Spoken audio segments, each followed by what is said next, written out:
Hello everyone, welcome to the new video. And इस video में हम देखने वाले हैं कि क्लाउड कंप्यूटिंग और डिस्ट्रीब्यूटेड पैरेलल कंप्यूटिंग, ये दो चीजें क्या होती हैं और इनमें क्या डिफरेंस होता है। ठीक है, तो क्लाउड कंप्यूटिंग अभी तक हम देखते ही आ रहे हैं जैसे पहले से कि क्लाउड कंप्यूटिंग क्या होती है। क्लाउड कंप्यूटिंग होती है डेटा को स्टोर करवाना हमारे सर्वर्स पे या सर्वर्स को बाय करना, उनका कोई फिजिकल सेटअप ना करना अपने पास।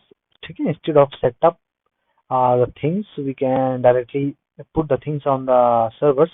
ओके, सो हम सर्वर पे सारी चीजें रख सकते हैं इंस्टेड कि हम पूरा हार्डवेयर खुद से बाई करें। ठीक है, तो ये होती है क्लाउड कंप्यूटिंग जहां हमारा सारा data over the server store होता है। सर जितने भी रिसोर्सेज हैं वो एक्सेस होते हैं रिमोटली। ठीक है, और ये जो सर्विस है ये मैनेज्ड या प्रोवाइड की जाती है एक थर्ड पार्टी प्रोवाइडर्स द्वारा। और क्लाउड कंप्यूटिंग के प्रोवाइडर शायद आप लोग जानते होंगे। हम इस बारे में पहले वीडियो से ही बात करते आ रहे हैं, like AWS, Microsoft azure and Google cloud, ये तीन सबसे बड़े जो क्लाउड प्रोवाइडर्स हैं ही। ठीक है, तो ये होती है क्लाउड कंप्यूटिंग। ठीक, सेकंड वन, एक नया टर्म आया है अभी।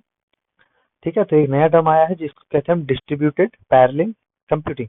ठीक है, तो इसको पढ़ लेते हैं क्या होता है। Distributed parallel computing involves dividing a task across multiple processors in a network.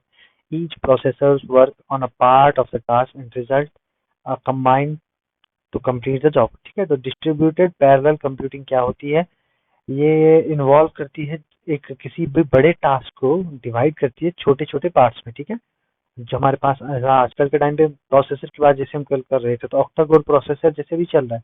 ठीक है, तो ऑक्टा कोर प्रोसेसर चल रहा है, मतलब हम 8 कोर्स है उस पे, हम ईच प्रोसेसर को एक एक टास्क बांट देंगे इंस्टेड कि एक ही प्रोसेसर सारा टास्क करे।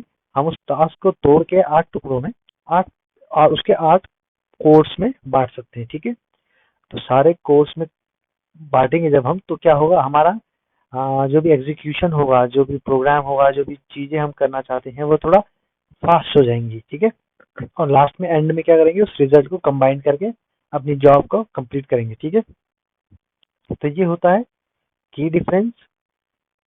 देखते हैं क्लाउड कंप्यूटिंग और पैरेलल कंप्यूटिंग में। ठीक है, डिस्ट्रीब्यूटेड पैरेलल कंप्यूटिंग में, तो जबकि both distributed parallel computing and cloud computing involves resource sharing, means दोनों ही है, चाहे वो डिस्ट्रीब्यूटेड पैरेलल कंप्यूटिंग हो या क्लाउड कंप्यूटिंग हो, दोनों ही क्या इन्वॉल्व करती हैं, रिसोर्सेज का शेयर करना। ठीक है, कैसे रिसोर्सेज, क्लाउड कंप्यूटिंग में तो हम सब जानते हैं कौन से resources, like over the internet जो भी रिसोर्सेज अवेलेबल है हम उनको शेयर करते हैं। ठीक है, और डिस्ट्रीब्यूटेड पैरेलल कंप्यूटिंग में रिसोर्सेज का मतलब है एक सीपीयू का जो प्रोसेस है, वो प्रोसेस जब रन करता है तो वो सीपीयू में रिसोर्सेज रिसोर्सेज फाइंड करता है। जो भी हमारा टास्क रन हो रहा होता है उसके लिए सीपीयू में रिसोर्सेज रिजर्व होते हैं। ठीक है, कि एक टास्क एक टाइम पे एक ही रिसोर्स को एक्सेस कर पाएगा। ठीक है, तो वो ऑपरेटिंग सिस्टम का पार्ट होता है, उसे हमें जान डीपली पढ़ना भी नहीं है। ठीक है, तो वो चीज होती है, तो वहां पर भी हम रिसोर्स शेयरिंग करते हैं सीपीयू की, डिस्ट्रीब्यूटेड पैरेलल कंप्यूटिंग में। आप इतना समझ लीजिए। ठीक है,